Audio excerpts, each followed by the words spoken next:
Ito guys yung brand. Yung may-ari nito isa nating followers and subscriber. Ito nga sinulatan niya sa takip. Wala na itong mga tornilyo. Ito yung kanyang laman. Ngayon dito original. Ito ay sobrang dami dumi. Ito wala na rin siyang fuse dito guys. Pero may capacitor dito. Maaaring ito nagsusupply dito guys sa kanyang right channel. Then ito nagsusupply dito.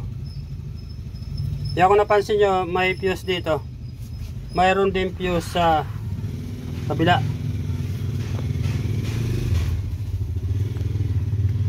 Try natin i-plug in to. Titingnan natin kung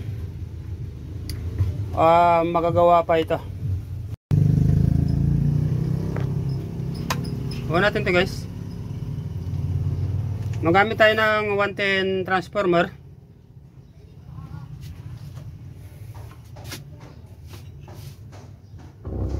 Wala talaga siyang power. May fuse dito eh. Umiinit yung transformer. Mukhang sablay. Maaaring may short siya.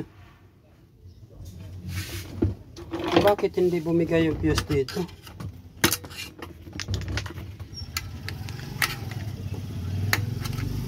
Bakit?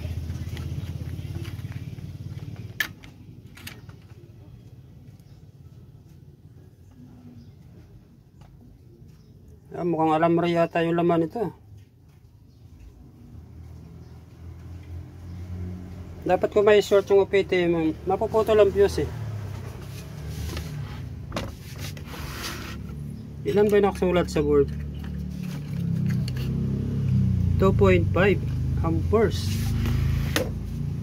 Bakit ang laki ng hibla ng wire?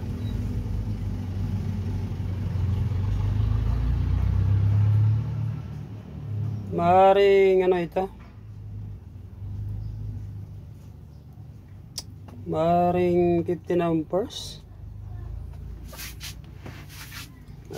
Sablay. Init ng transformer.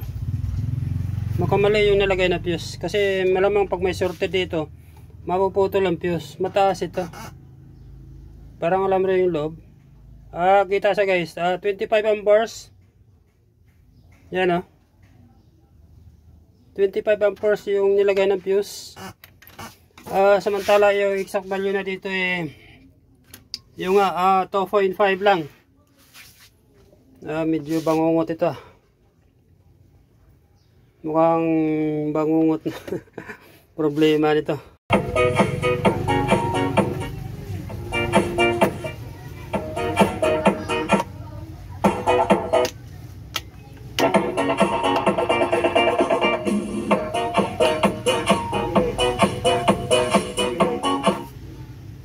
Ito na siya guys. Natsambahan din. Ang sira nito, kaya nga piinit itong transformer. Shorted kasi guys itong mga diode nito. Yung maliliit kasi yung diode niya ito. Yan. Nilagyan na natin na dalawang fuse dito. Pinagana natin yung kabilang channel. Yan. Ito, ganun din nagpalit na ako dito. Yung nilagay kasi na unang fuse na is 25 amperes. Pero yung nakalagay sa board 2.5. Kaya hindi naputol ito na kahit na shorted yung kanyang rectifier diode. Dahil nga 25 amperes yung nakalagay. Buti nga hindi bumigay yung transformer. Itong taon na guys yung mayroon nito. Isa nating subscribers, followers yung mayari nito. Yan.